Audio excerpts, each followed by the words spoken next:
rin po, nag-enjoy.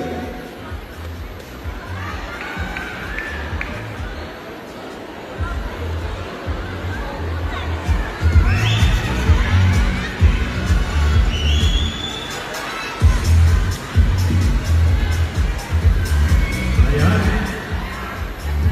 Maraming salamat po, Sir Miguel Pantelix. Once again, we invite